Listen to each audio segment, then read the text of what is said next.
is it still business as usual after the referendum? And I'm going to quickly answer it by saying no. And by saying that, I want to move on to the next slide, which I can't. Yes, with an acknowledgement. And the first thing that happened after the 14th of October is I sent this to my staff of the Office of Indigenous Engagement and said, I want to change the acknowledgement. So, and I'll still keep working on this, but for now, the acknowledgement goes like this. I acknowledge the unceded lands, seas and waterways of First Nations people. I acknowledge the sovereignty of First Nations people. I acknowledge the detrimental impacts of invasion has had and is having on First Nations people. And I acknowledge First Nations self-determination and that this land is and always will be Aboriginal land. And I'm coming to you from Townsville on Bendalin Wulbarukaba country. So folks, I just wanted to just sort of recap on the abstract. I'm going to explore some things around the implications of the rejection of First Nations people in the Australian Constitution, which was decided on the 14th of October, and also discuss some of the ramifications for our work within CQ University, particularly the development of a new reconciliation action plan that we are scheduled to have due middle of next year. So we're starting quite early to really consider this. Now, look, I need to say, I think I'm a little bit brave. Hear Adrian. Can you hear me? I can't hear him. Ah. I can hear you, Gary. I know. Can you hear me, Sasha? Yes, yes, we can hear you, right? Everyone can hear, right? Yes. Cool. Anyway, yeah, so I think I'm probably a little bit foolish and a little bit brave at the same time of having such a topic like this so soon after the referendum. But I suppose you could call it therapy by presentation, because this has deeply impacted me personally, and it's deeply impacted my family, and it's deeply impacted my colleagues, and it's deeply impacted, I think, so many First Nations people across this country. So this is not going to be an academic presentation. This is going to be a reflective presentation on some of the thoughts I have around this. I think some of the emerging realities, I think, are facing First Nations people. I think it's really quite evident that people, particularly some of our leaders in this space, are still hurting and are still contemplating where to take the next steps post-referendum.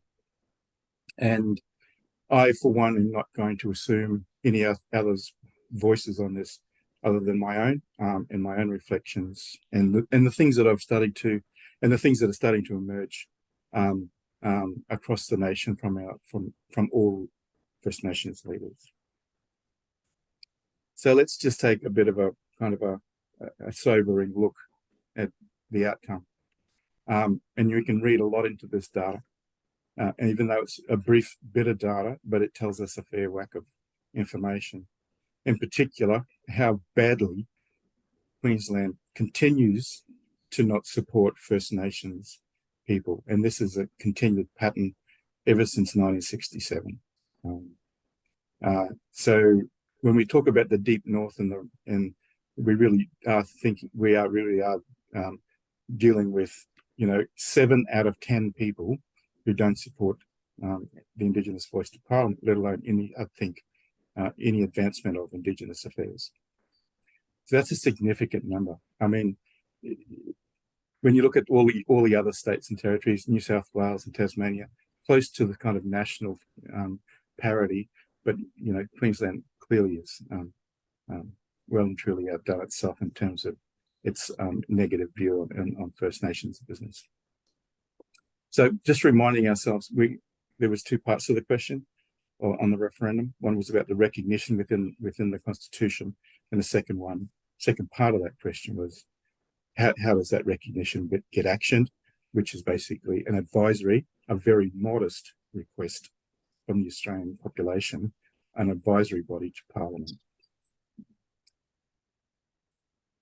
And so the myth that was continually flaunted around by various advocates for the No campaign, that it wasn't widely supported, the yes vote, or that the yes vote wasn't widely supported by First Nations people, and clearly post-referendum, this is the Australian Electoral Commission's map of where Indigenous communities had a high proportion of yes in terms of its response to the referendum, and clearly 80% was polled before the referendum, and it fell just below 80% in post-referendum. But if you did an average, it really is around 80% of First Nations people supported the referendum, which was the cornerstone of the myth that the No campaign said, and we're sort of banking on in terms of how do we convince the rest of the population that Aboriginal people don't want a voice to Parliament. And clearly that was filled with false information and misinformation.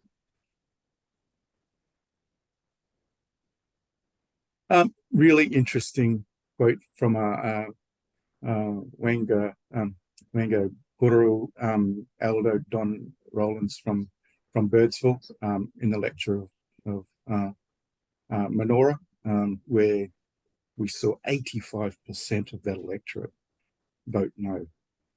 And his sentiments were, maybe I don't have as many friends as I thought. All I can do now is take flour and water and make a damper. It's no help to my colleagues around the country.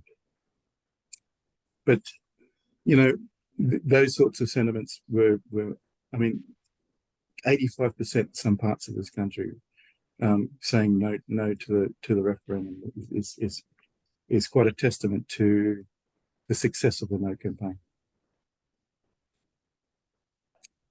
Now, you could call these rumors, but these were, again, there's not a lot of literature floating around accessible that really talks about the way forward. And this came from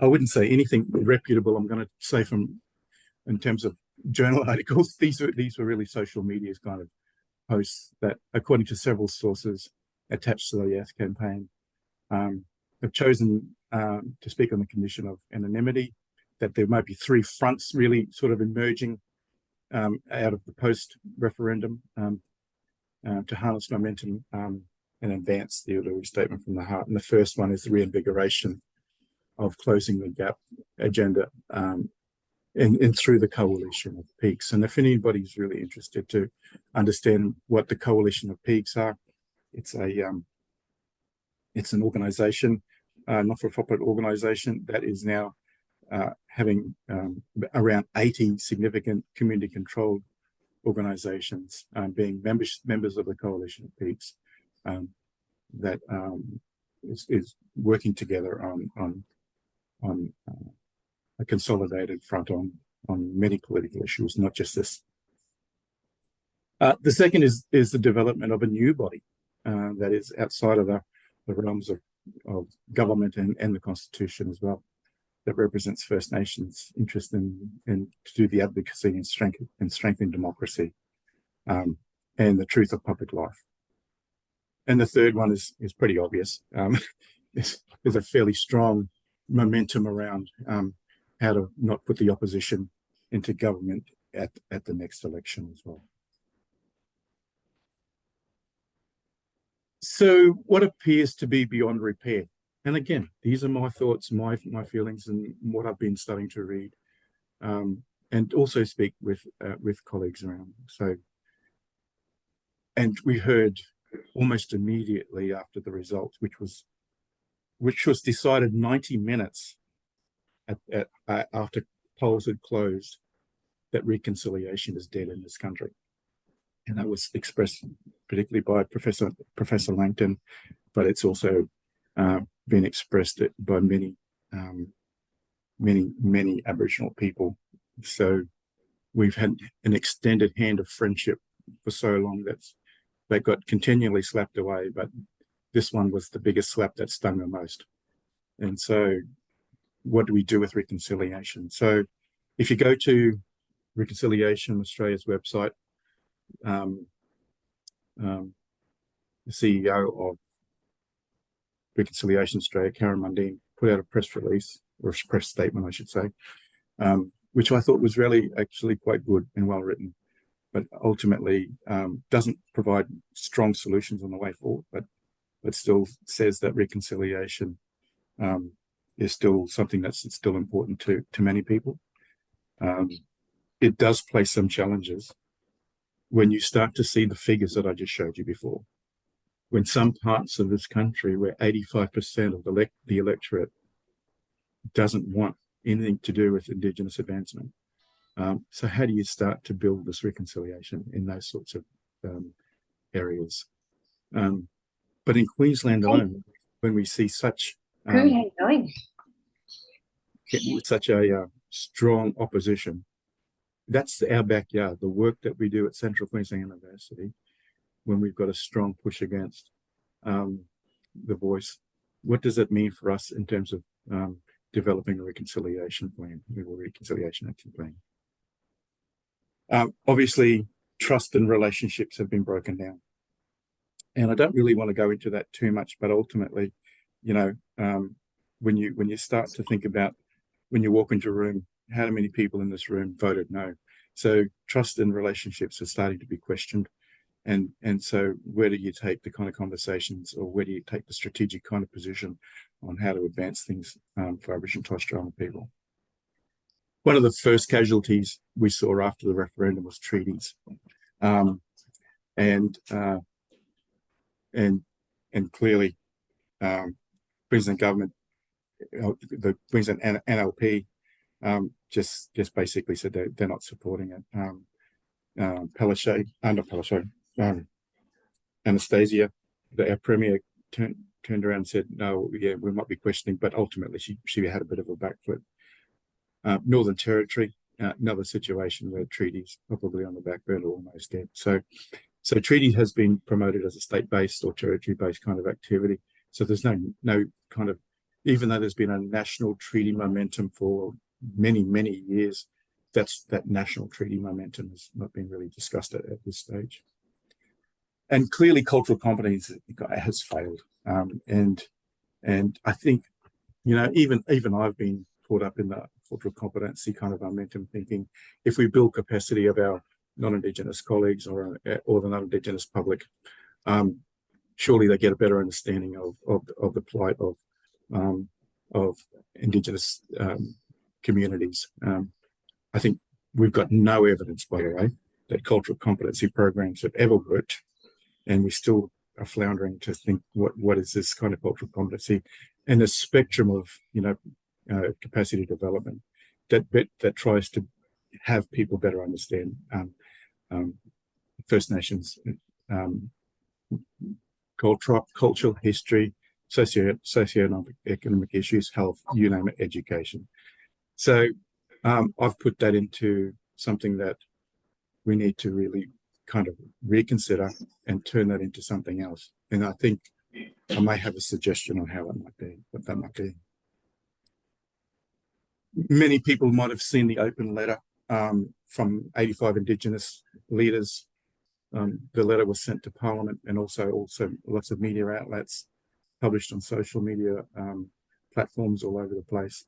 And they were from various fields and backgrounds.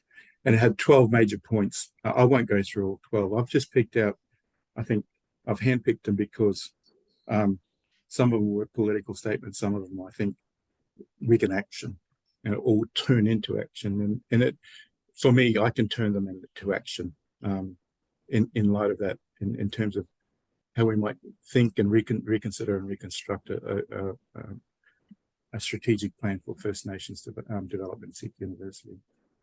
However, this letter isn't kind of as constructive as the Uluru Statement.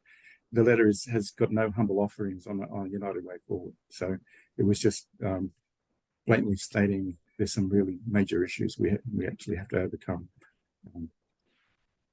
And look, I've picked this one for example, and excuse me if I'll read most of my slides from now on because I'll talk a little bit about them as well.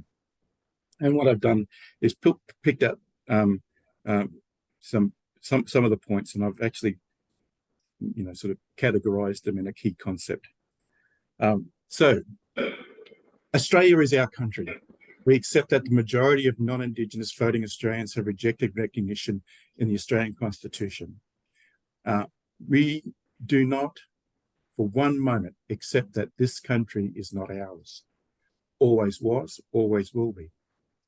It is the legitimacy of non-Indigenous occupation in this country that requires recognition, not the other way around. Our sovereignty has never been ceded. And so that's a really poignant reminder that that prior to the referendum, there was a lot of people talking about sovereignty, and clearly this is now a post-referendum matter for us to really understand, get our heads around, and ultimately see if we can make some sense of it. I have started reading, if it comes up, there it is. If anybody's interested, it's Henry Reynolds' Aboriginal Sovereignty. Interesting book. It really does delve into a sort of a legal perspective, but I think is highly relevant to the conversations we have today, because it does bring up the concept of terra nullius, because the rejection of the Constitution is almost like a legitimacy for the lie of terra nullius, or rejecting First Nations peoples from its founding document. So it's an interesting read, and we might see some parallels coming out of that. But ultimately, Reynolds talks a little bit about the various attempts from First Nations people to assert sovereignty in the legal system of Australia, and ultimately being sort of rejected because of precedents. And in this letter, this is another point: the Constitution still belongs to those who are the founding fathers originally intended for it, and remains unchanged in our exclusion. We are asked to be recognised over a decade ago. We sought to be included in a meaningful way, and that has been rejected. In refusing our people's right to be heard on matters that affect us, Australia chose to make itself less liberal and less democratic. Our right to be heard continues to both exist in a democratic imperative for the nation and as an inherent right to self-determination. The country can deny the former, but not the latter. The founding document, without recognition of First Peoples of this country, continues the process of colonization/invasion. It is clear no reform in the Constitution that includes our people will ever succeed. This is a bit of a lesson from 14 October. And so clearly now we need to better understand how we insert self-determination into the work that we do, and how do we recognize that, and how do we officially recognize that in the work that we do as a university, particularly when our role surrounds learning and teaching, research, and engagement. Here's another point from the open letter. There's always been racism against First Nations people in Australia. It increased with multiple daily instances during the campaign, and it was a powerful driver for the No campaign. But this campaign went beyond racism.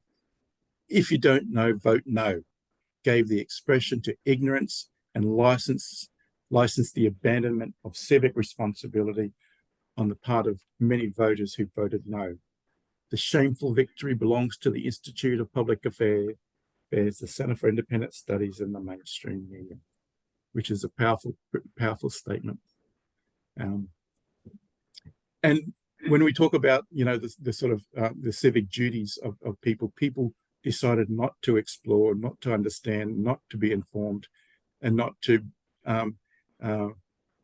build their own knowledge and understanding of things. So the whole point of this momentum was to say, if you don't know, just say vote no, because that's the easiest option. But ultimately fell into the sort of racist sort of agenda very, very quickly. Another poignant point, post-referendum commentaries that exculpate those who voted no were expected as a usual kind of post-election probation of the electorate. The truth is that the majority of Australians have committed a shameful act, whether knowingly or not, and there is nothing positive to be interpreted from it.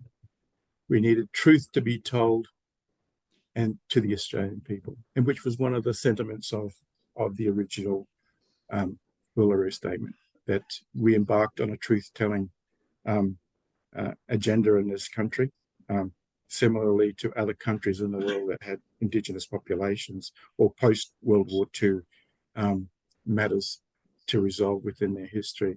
And we decided not to do that. And nothing was a better example was the Australian Electoral Commission's information booklet, which was 100% from the No campaign, totally made up and was with misinformation. So it was really interesting to note that that's actually a legal thing to do, to tell lies within an Australian Electoral Commission information booklet. But in some electorates, some states in this country, it's actually illegal in terms of state elections. But in our national system, it's okay to tell lies, apparently. So in that sense, it's totally legal to do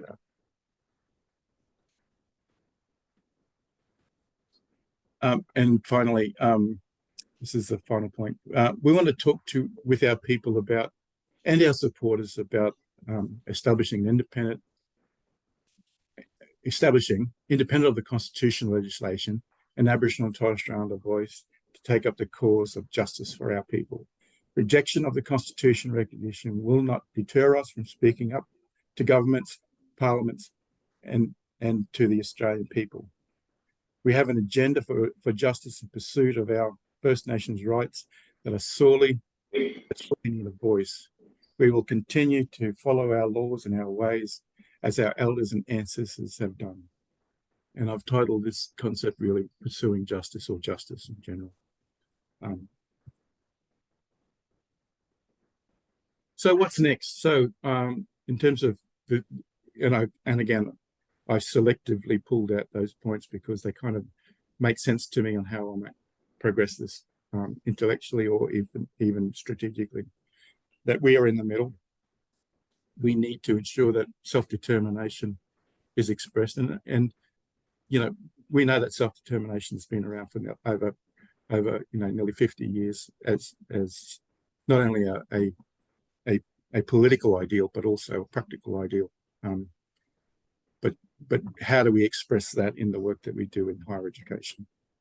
The expression of sovereignty, and some of the work that we've already done within the Jawun Research Centre, and particularly the recognition of data sovereignty, and the work that we'll continue to do is something that we will influence our own policies within the university around as well.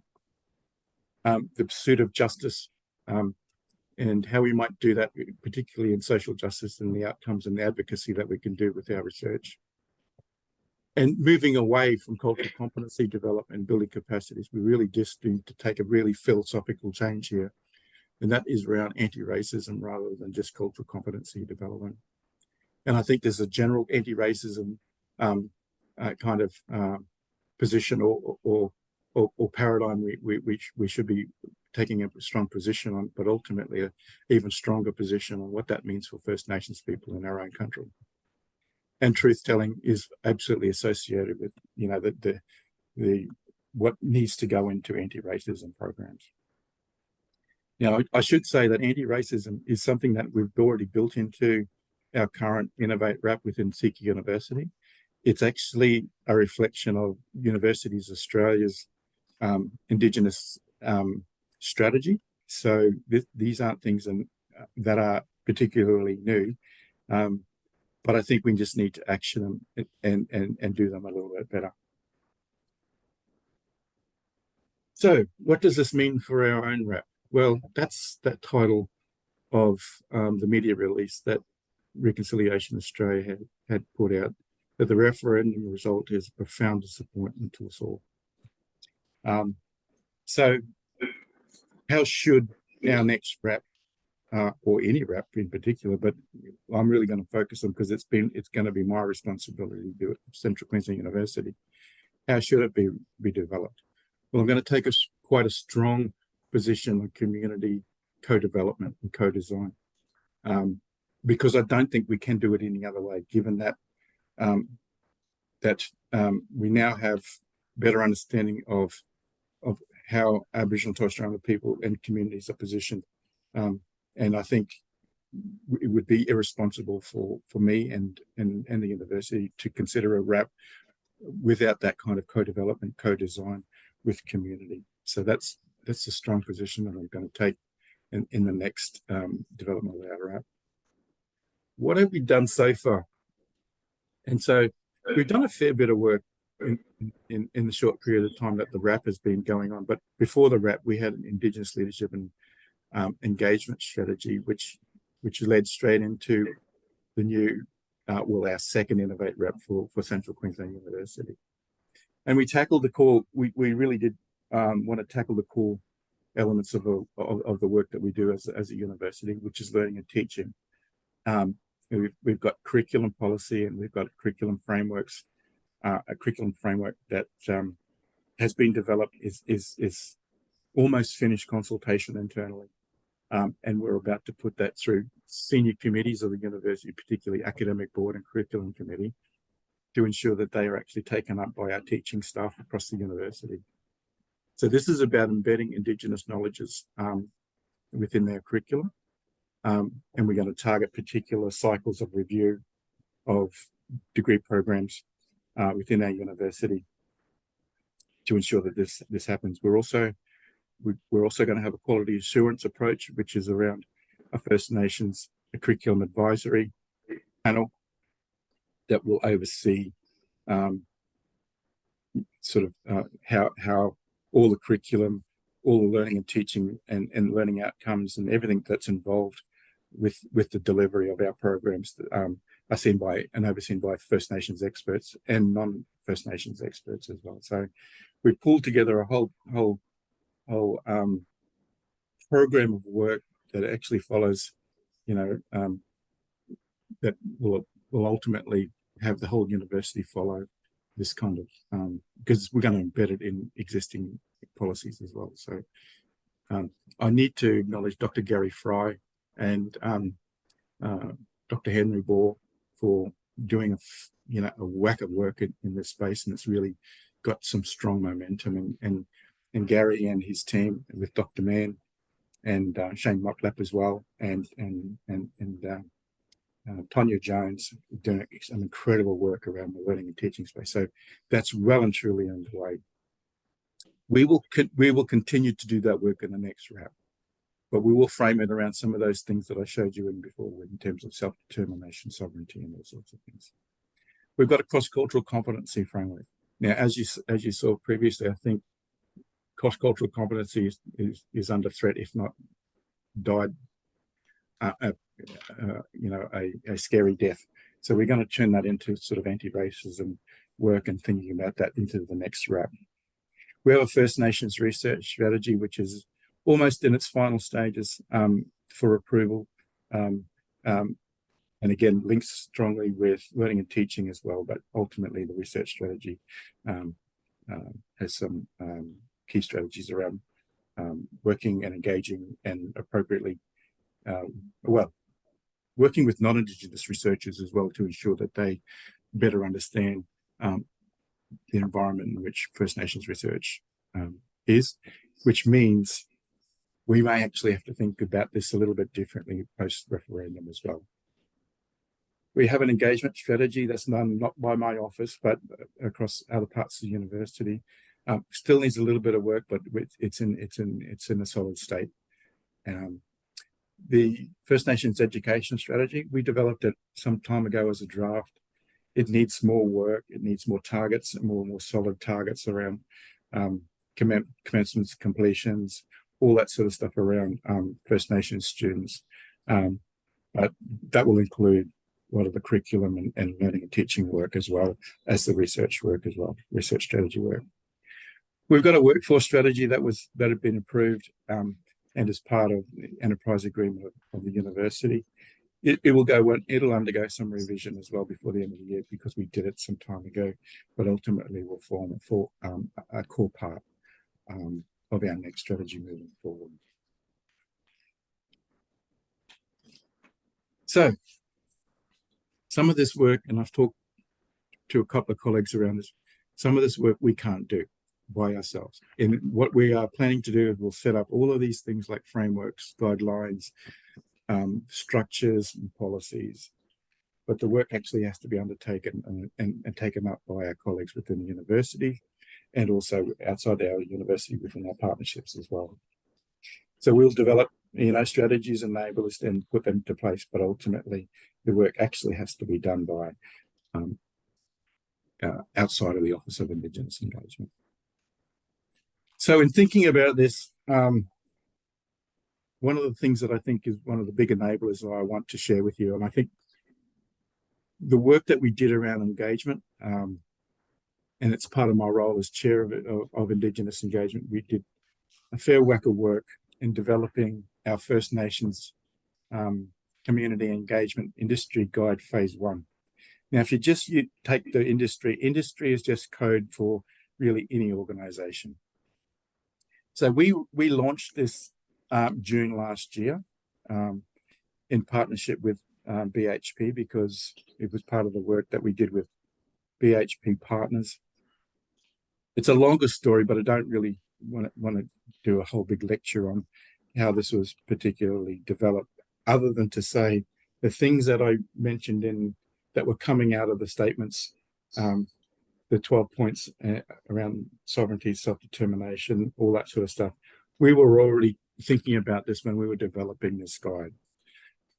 I think this is a really good way forward to I think, not so much address the healing that is actually required within not only ourselves, within communities, but it's a pretty good guide on a way we can move forward to maybe progress some of those key concepts that I identified that came out of the national sorts of open letter. It can be freely downloaded from our Acquire website if anybody wants to do that. I highly encourage people to have a bit of a read of this. So industry is just code, and it really is a guide for any kind of, even at an individual level versus an organizational level. And the purpose really is for community engagement and to enhance engagement practices with First Nations communities. We did a bit of a brief history on community engagement within the document.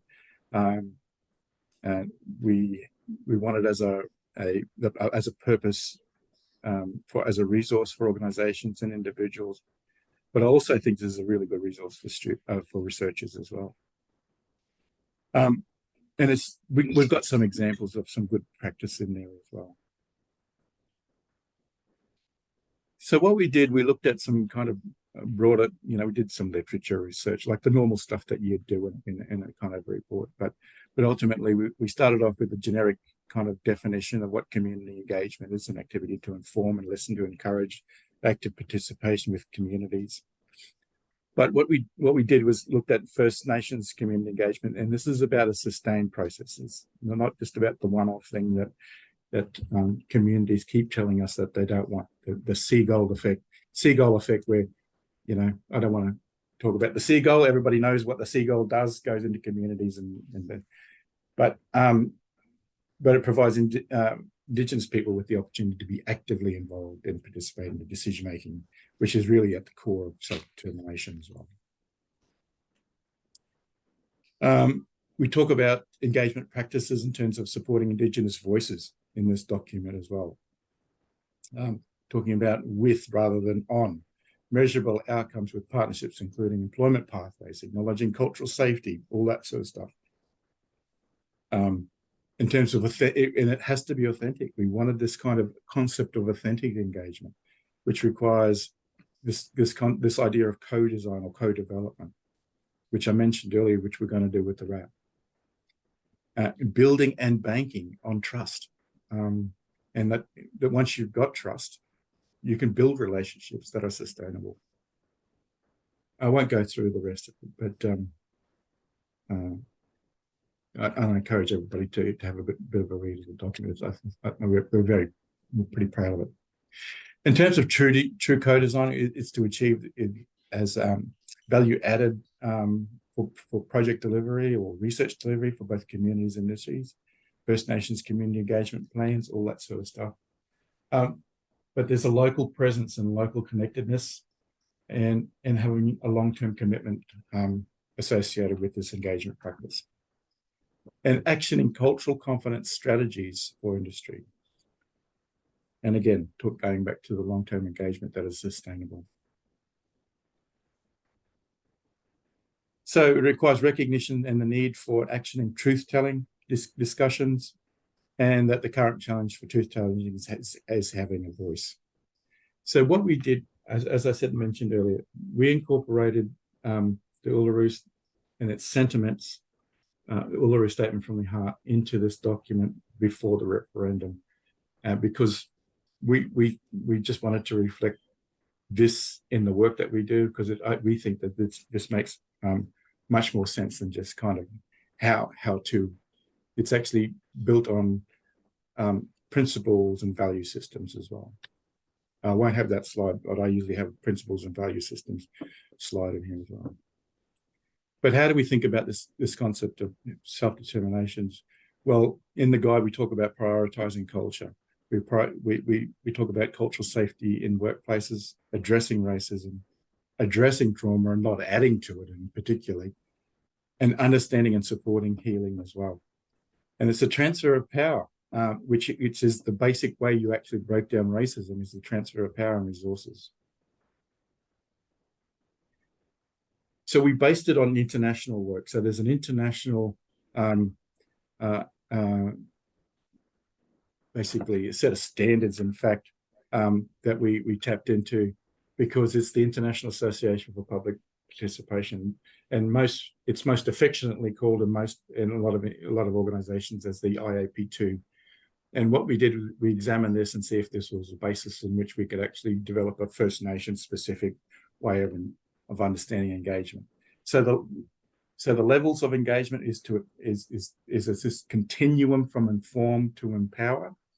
So inform, consult, involve, collaborate, and empower. And you have this kind of a level engagement which is an engagement goal versus and also engagement commitment. So you can see this is a bit of a matrix on how you start to understand where you can plot yourself within a way of if your goal is just to inform, well, that's what it looks like. It's to provide community with information and to understand the problems, alternatives, opportunities, and to solve solutions or solutions and the impact. So that's just at the basic level, informs basic level. If you're going to do something about empower, it's about including decision-making within the community. So that's how you kind of read this kind of matrix. So the Australian Institute of Aboriginal and Torres Strait Islander Studies had a conference and looked at that matrix and said, well, we can do this in Australia for First Nations people. So they come up with, this is not our idea, by the way, this is the AATSIS reinterpretation of the IAP2. And so in terms of level of engagement, still having inform, consult, involving partnerships, but instead of empower, AATSIS said, let's talk about self-determination. So the goal is, if you're only at informed level, if you're only thinking that this is at the early stages of engagement, to provide community with information that helps them understand problems, alternatives, opportunities, and solutions of impact. If you're moving past this and you've got consult, you've gone from consult to involving, everybody talks about partnerships, and I don't think they really understand that partnership sits on a spectrum like this, but ultimately leading to where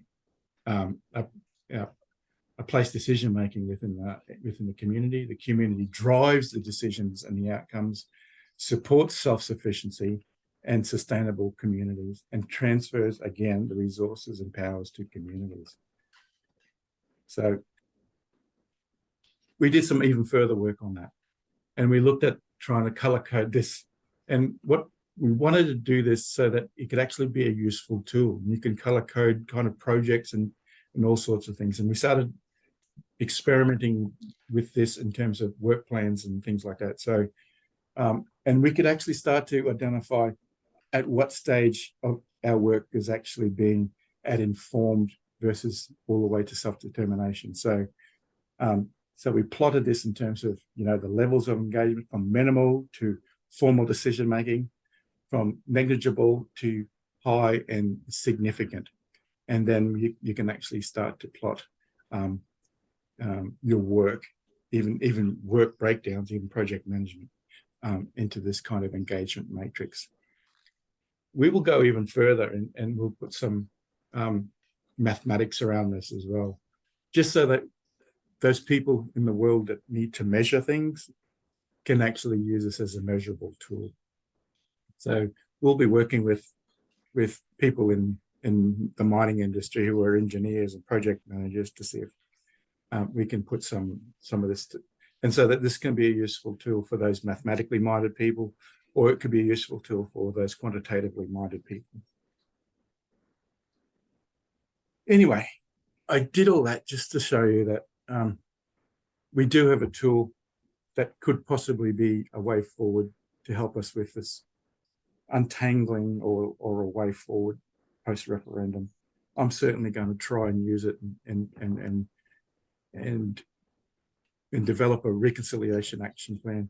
I'm reluctant to even call it a RAP, to be honest. I'm reluctant to even call it a reconciliation action plan. I'll have to talk with my Vice Chancellor about terminology, but I'd like to have it as even an Aboriginal word, and then in brackets, a reconciliation plan.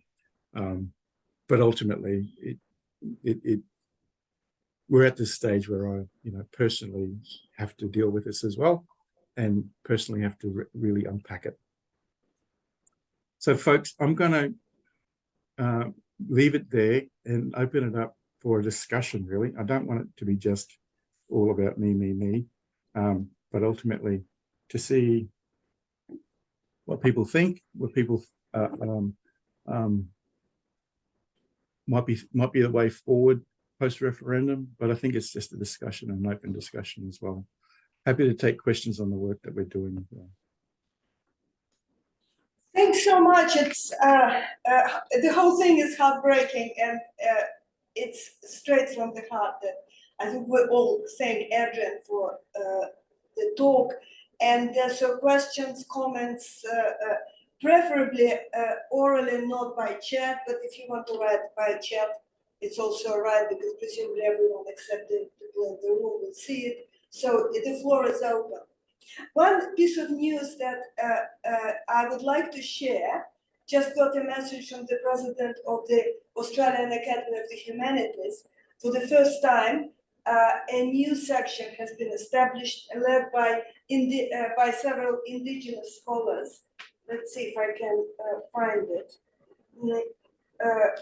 Yes, by Indigenous scholars, namely Indigenous fellows, Professor Eileen Morton Robinson, Professor Bronwyn Carlson, Associate Professor Shino Konishi, and Professor Clint Bracknell. So this has only happened recently, and presumably this is one way of moving forward. Anyway, questions, comments?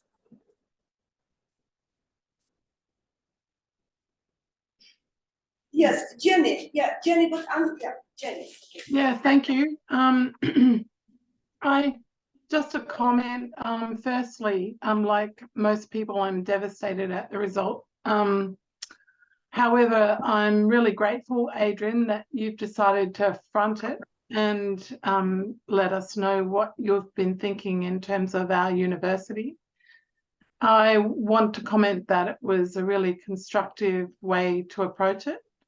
As in most things, you know that I tend to come from a strengths-based approach, and I wonder if there's ways in which we can utilise that. I was actually in discussions with Senator Melandiri McCarthy yesterday, and she struck me as being incredibly positive about this, even though it was very difficult. And I'm forever inspired by the resilience of Aboriginal people who have taken head on this kind of attitude over so many years. So I hail that, you know, you're trying to be constructive about how we might approach it, and want you to know that as far as I'm concerned, I'll be standing with you on any of the kind of actions where I can, and in any way that you think will be useful for me to input stuff. So thank you for the presentation. Thanks, Jen. Yeah, welcome comments. Yeah, yeah. It's the only way forward is to take it from a strength-based approach, Jenna. And yeah, and I've known you for nearly 20 years, and yeah, absolutely. That and look, I think we're moving past despair. To be honest, I think a lot of us are just still angry, and will remain that way for a while yet. And that I think that's the fire that will keep us going into looking for better ways to doing this. Just like our leaders in the 70s, when we had blockages within the legal system, we had Paul Coe setting up Aboriginal legal services. When we had blockages in childcare facilities, we had Isabel Coe setting up Aboriginal childcare services. When we had blockages within the healthcare system, where Aboriginal people couldn't get access to healthcare, we set up Aboriginal medical services, and Redfern was one of our first. And so we're going to be back to that. I have no doubt that when we see blockages, we'll construct different ways to go out, and that's the strength of Aboriginal Torres Strait, strength and resilience of Aboriginal Torres Strait Islander people.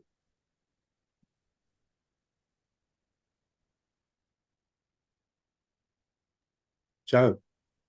Yes, John. Thank you. Can you hear me? Okay. Thank you. Thank you for the presentation. Yes, I agree. You're being very brave coming out almost like a public forum already, thinking about things. Yes, there is a lot of thinking and reflecting going on. I appreciated your listing of where effort will be made, and even more strongly, the focus on building capacity, anti-racism and truth-telling. Adrian, can I recommend for consideration, please, that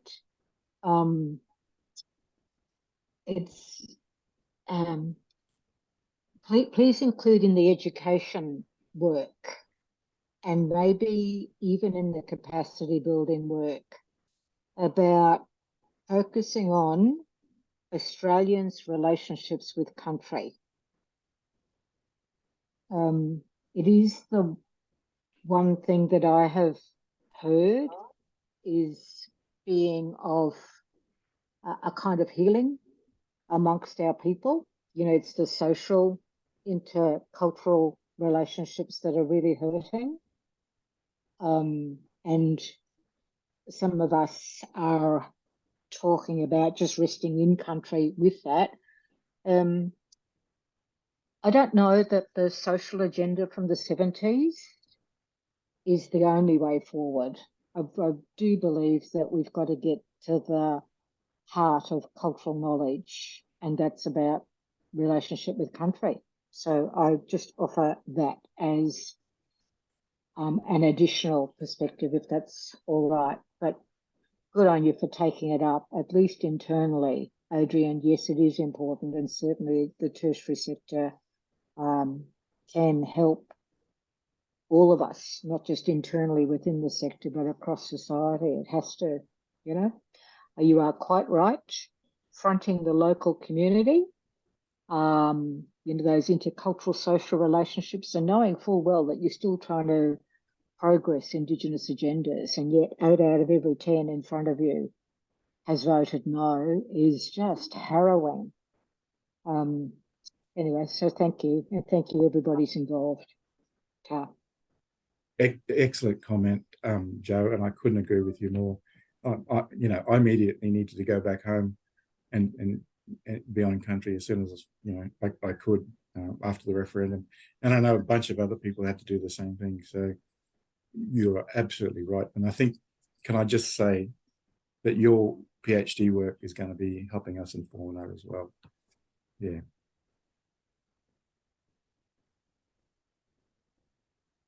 I have read chapter 4, by the way. Good idea. Thank you, Adrian. Thank you. Yvonne. We'll have a conversation separately. Thank you. Yeah. Anyway, I'm convinced that that's the way forward, is to try and share with Australians, you know, the sense of the longevity of history and relationship. Anyway, thank you. Thanks. Yvonne, it's over to you. Hi. Hi, Adrian. Thanks for your leadership as always in moving this forward. For some time, I've been disillusioned with reconciliation. I think for me, it's always been a one-sided event in a lot of situations. I think it's time to move forward. Totally agree with you. Congratulations on all the great work you're doing yourself and at the centre. Totally agree we need a whole new way of thinking and moving forward. For about 5 years now, Googlebud and Nation have been involved in nation building. It's really stood us in good stead. The concept is actually the same as what you're talking about, as I'm sure you know. But that's really stood us in good stead for our own moving forward in terms of economic development. And luckily, we've had lots of good opportunities which we've taken up. So that actually stands us in a good place. We've just actually done the first draft of our own Googlebud Constitution in moving forward. Very proud of that. Reflecting on the referendum, I was not very proud to be Australian at the time. And the viciousness of attacks was really, really not just disappointing, but sad.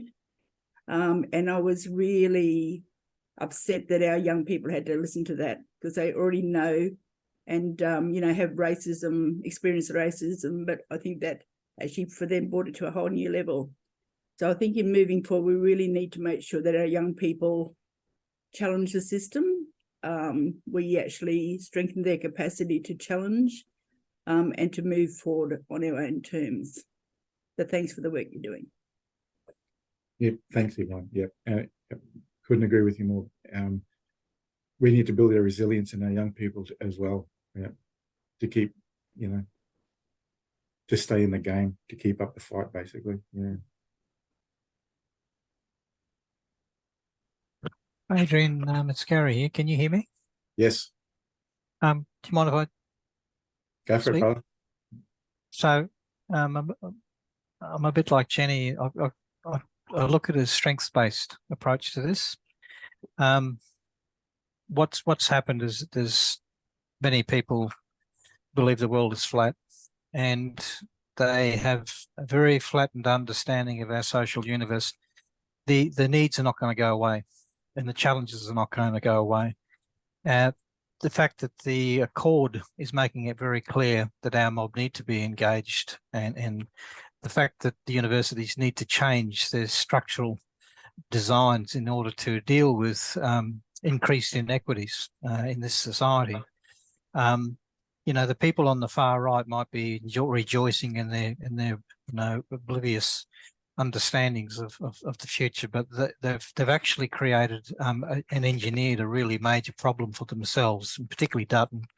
There's only so far you can go to the right before you corner yourself, and that's what's happened. And so these people, they might be basking in the sunlight now, but as far as I'm concerned, my whole life has been one of fighting like every Indigenous person, and being better and being smarter and working to reconcile white Australia. Actually, it needs to, or non-Indigenous Australia needs to reconcile its own condition, and it's up to us to help them.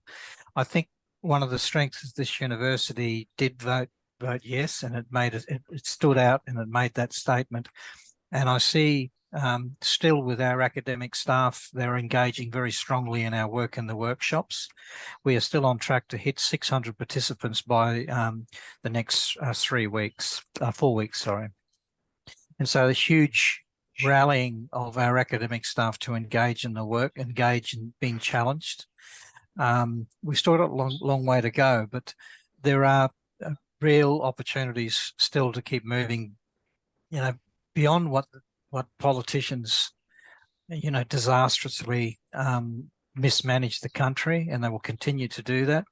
But the fact is our country is broadening in terms of its structural inequality, and you can't escape that we need to actually respond increasingly with engagement in terms of social policy, but also in terms of what type of middle ground approaches are needed. So I think the Accord is a good instrument for us. I think we can refer to that, and particularly if we're talking about divisional plans into the future and the opportunities that will provide for strengthening the teaching and learning, and actually looking at ways that we can bring in the EFSL and bring in the business that way, despite the calamities of people around us. I've come from the Northern Territory, and where inequality in education is the deepest, and I've met and worked alongside and with and fought with some of the most racist people you'll ever see in the education system, and they're like flies at a dump. They just keep breeding, and they just keep coming backwards and forwards, and they keep hanging around the opportunities and public money, and they love to sit around it, and they recruit each other, and so I've only grown stronger as a result of that. And for me, my view on all of this is just keep fighting hard and just don't give up, because our kids are at stake, but also non-Indigenous kids. They need to learn about their world in a much more detailed way. And so, I know it's a hard time at the moment, but I'm an optimist. I think the world, out of the ashes grows, I think, increased opportunities, and I think, what goes around comes around. Things will come back, and the Duttons of the world and their hanger-oners, they can bask in the sunlight, and those mean-spirited racists might come out and start trying to get rid of treaty and all of this. But my view is that they don't even mention in the footnotes of history, because what happens is there's a movement of people, regardless of what people would like to say. We have nations within a nation, and we have that movement. That movement is not going to stop. And so it's up to those who are in power to share it, like you said, and they need to create those structures. So, I know we're all wounded, and I felt it really bad on the day. I just felt sick, but at the same time, later on, I realised, this is the sort of mean-spirited sort of stuff that you expect in a society that's still emerging out of its colonial history and cultural cringe, but also dealing with the impacts of increased stratification that's been accelerating since 1991 as we moved out of recession. So there are a lot of people who don't even understand their inequality. So, I think that we got a lot of opportunities still moving forward. Yeah, thanks, Gary. And I'm really glad you've been. I've had an opportunity to work with you over the last, for almost 12 months. So, and the work that you're doing is absolutely amazing. I just wanted to mention that I read a post from a Palawa Aboriginal woman in Tasmania who's doing a PhD, and she put another nice perspective on this as well. And she says, even though we might constitute 3% of the Australian population, we've actually gained 5 million more friends. And so she really did turn that perspective around and thinking, yeah, well, our club has grown dramatically since the referendum. So, yeah. Yes, one more question from Dr. Muwaddal. I'm sorry I don't know your first name. The hand is up. Willow. Thank you. I'm not a doctor, but and thank you, Adrian, for your talk. My experience with the voice was really, really difficult, and I live with complex PTSD. The the people that were presenting about the yes vote were not adept in explaining stuff that I'd read and unpacked and hadn't even thought about those things. I mean, I've been studying Langton, Pearson, and anthropology, and all of their allegiances with different people, oligarchs, particularly in Australia. And those people could not answer that for me. I found it very, very difficult to look at Facebook, to look at the things, to see all the venom coming from both sides to people. People were really traumatized and hurt. And I don't think that the critical dialogue was there for all of us to participate. And I'm not talking about the conservative right and people who've been groomed by the IPA, such as Jacinta. We know that Jacinta was being groomed, and that every time she done a talk, then the IPA would overgo it and look through it and give her strategies to respond, because she was often caught out so many times not really knowing what she was saying, and that's an exploitation of that woman. Nonetheless, we've got a no vote. I've thought about some of these things, and one of the things that I'd like to see, particularly in universities, is that there's debating done, so people can debate on standpoint positions, on particular things that they believe in, regardless of where they stand in democracy, whether they're progressives or conservatives, but know how to debate, how to develop an argument, how to break that argument down and to argue for it, and do that in a safe space like universities, so that we can debate stuff and younger people start to get those skills to build their standpoint positions, and also to get rid of the emotion and start engaging in critical dialogue. And that helps them, with discussions and supports their standpoint narrative if they've got one. The other thing is that, conflict resolution is important. Even though we know we've got an intractable conflict, we should still be mapping it and looking at the pillars in it.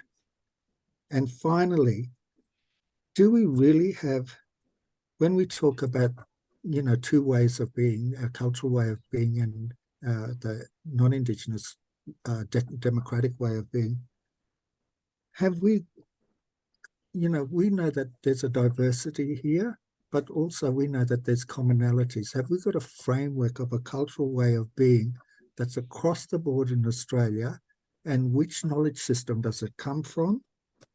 And, where does it apply in different settings, like different kinship classifications, the regions of those kinship classifications, and how they make sense nationally? I'm only talking about Aboriginal people, but, we could be working more on that sort of stuff in academia, in strengthening our position when we're saying we're living two ways. What is our way? So that we have some sort of structured response for non-Indigenous people and start building on that. And that's all I got to say. Thanks. Excellent point, Willow. And look, yeah, I actually that framework you're talking about is a fascinating concept. I've heard people talk about it, like Randall Ross has talked about it, and I've heard Gudja 4 Mile talk about it, but I actually haven't seen anything kind of written. But it would be a valuable asset to our critical reflection and the work and the things that you're talking about. That how do we intellectually kind of come to terms with a lot of things? Yeah. Absolutely. Thanks you. for that. Sonia Anderson has something to say. Adrian, thank you very much for your presentation. It's particularly enlightening to hear your personal views. I appreciate it very much. I just wanted to say that there's a particular shame that non-Indigenous people who voted yes carry at the moment. And it's hard to express. However, the people that I know, my friends and my colleagues who definitely support supported, pardon me, the yes vote. We feel a commonality of humanity with you all. And that, I don't think, can be disregarded in going forward. Because as being a non-Indigenous person, that particular shame stops us dead in the water.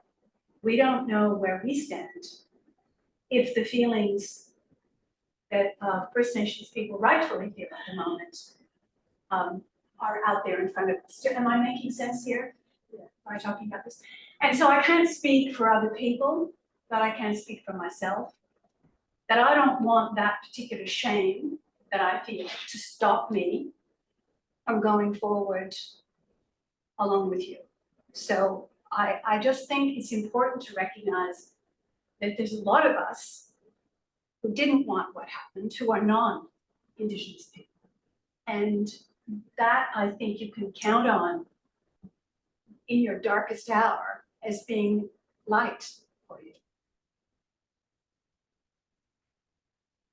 Thank you.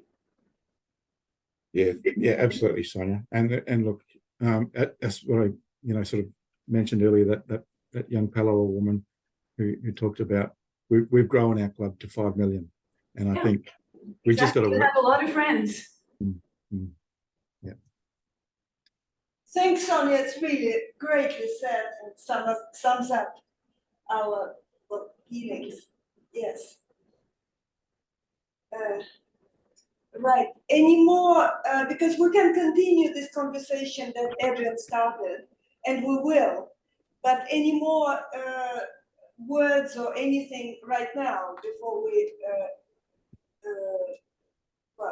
continue elsewhere, shall we say? Can I just say, Yes. 40% of Australia said yes, right? You can look at the results in a multitude of different ways, but I concentrate on that 40%. Yeah. I think it would normally be a lot higher than that. Had the politics and the politicisation of this been a much more informed debate, and one that was more honestly conducted with the public. So I think despite what that particular result might on its face value suggest, I think there's actually a huge amount of capital that's actually in this country, and that's the capital that I focus on. I focus on the fact that we are a part of a university that did say yes, that did put its foot forward on this, and there are people committing and engaging just as much as ever. And Melinda and I had a presentation today, and it went well. We had a good roll up. And that's in the context of all the competing priorities that we have across the university. So people are making steps to try to engage, So I just look at what does exist rather than what doesn't exist. And this is the work that carries me forward. It's just always looking for the opportunities, and it's an unfortunate reality that we have the electoral system. We have a form of governance the way that we do, and any lunatic can rise to the top, and we see that in the fringes. They can come up and they represent their community, and a lot of those people still believe the moon is made of cheese, and they will get in there and they'll misuse power and they'll say all sorts of things. And I just believe really, as we move forward as a nation, I think it's a bit like Brexit. I think people start to have regrets, and I think that's how I see a lot of this. So probably not a good time to be holding a referendum when the country is in absolute staggering financial pain across the population. 14 to 15 million people only share in 18% of our national household wealth, and that's before we add inflation to it. And so if you were a betting person, you might think that some of this was quite deliberately planned, because it just seems to me that all sensibilities around strategizing seem to be thrown out the window. Some very, very basic tenets in strategy were completely ignored. And so anyway, that's just my personal view, but I really want people to see that there are so many positives and just keep moving forward, you know. And none of this battle was going to be easy, and it never is. And, you know, look at over the US, they're still fighting after 400 years.